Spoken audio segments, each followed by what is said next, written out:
आप सबको जय मसीह की। आज हम देखेंगे भजन संहिता और उसका 10वां अध्याय और इसका शीर्षक है न्याय के लिए प्रार्थना।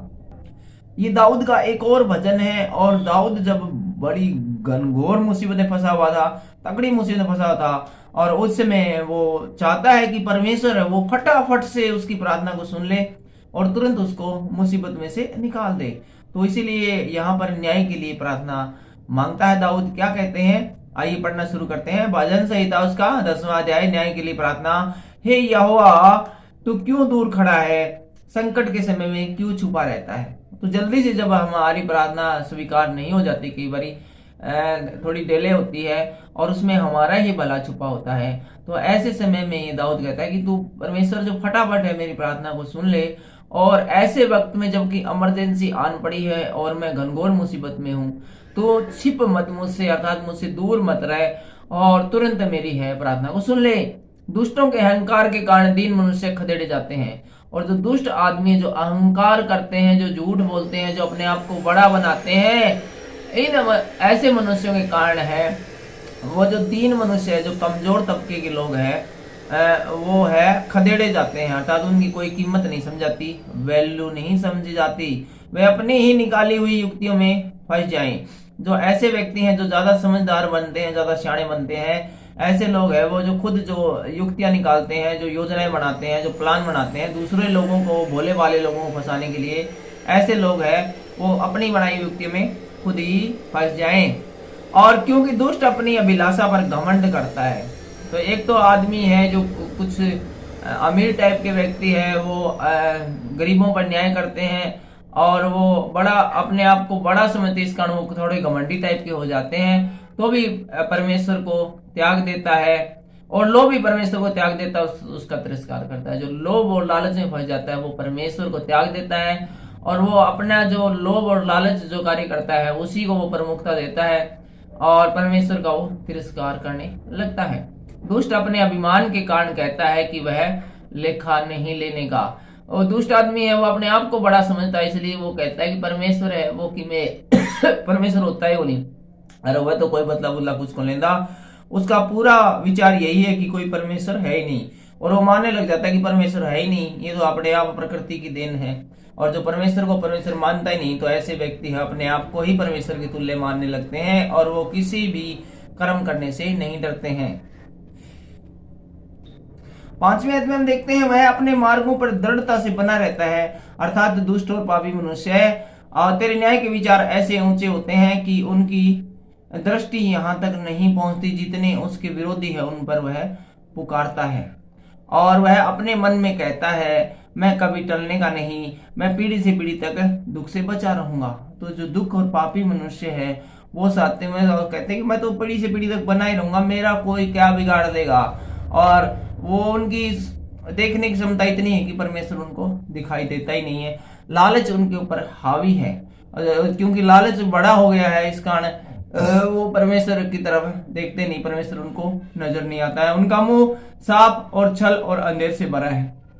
तो उन जैसे श्राप होता है, सांप किसी के ऊपर आ पड़ता है, और छल और अंधेर से भरा रहता है उनका मुंह, बिल्कुल सांप की तरह है, और उसके मुंह के अंदर छल है, अंधेर है, सारी गंदगी है वो उनके मुंह के ऊपर है, उनके मुंह के अंदर है। उत्पाद और अनर्थ की बातें उनके मुंह से निकलती है, जो अंदर है वही बाहर निकलता है। यीशु मसीह ने भी कहा है, मत्ती रचित सुसमाचार में हम पढ़ते हैं तो उसमें लिखा है कि जो हम भोजन करते हैं उसमें यदि कुछ छोटी मोटी गंदगी चली जाए तो उसके कारण हमारा जो शरीर गंदा नहीं होता, बल्कि जो हमारे जो दिल के अंदर, जो मन के अंदर जो गंदगी भरी है और वो मुंह से निकलती है वो गंदगी आवाज के द्वारा, तो उसी से हमारा शरीर गंदा होता है। तो ऐसे व्यक्ति है जो छली कपटी हैं और दुनिया को धोखा देने वाले हैं, अपने आप को बड़ा बनाने वाले हैं, और यहाँ तक कि कहते हैं कि परमेश्वर है ही नहीं, अर्थात नास्तिक है, तो उनके मुंह से उत्पाद और अनर्थ की बातें ही हमेशा निकलती है। 8वीं आयत कहती है वह गांव में घात लगाकर बैठा करता है और गुप्त स्थानों में निर्देश को घास करता है, उसकी आंखें लाचार की घात में लगी है। ऐसे लोग हैं, इनकी आंखें हमेशा इसी चक्कर में रहती हैं, किसी को लूट ले, किसी को मार डाले, किसी का कुछ छीन ले, और ये छुपकर वार करने वाले लोग हैं। जैसा सिंह अपनी झाड़ी में, वैसा ही वह भी छिपकर गात में बैठा रहता है। तो जो पापी मनुष्य है, जैसे सिंह है वो छुपकर बैठा रहता है पेड़ों की ओट में, किसी को दिखाई न दे, और अचानक से कोई शरीफ जानवर आता है तो उसके ऊपर टूट पड़ता है, ऐसे ही ये जो पापी मनुष्य ये भी हैं, ये बिल्कुल छिपकर घात लगाकर हमला करने वाले हैं। वह दीन को पकड़ने के लिए घात लगाए रहता है। वह दीन को अपने जाल में फंसाकर घसीट लाता, तब उसे पकड़ लेता है।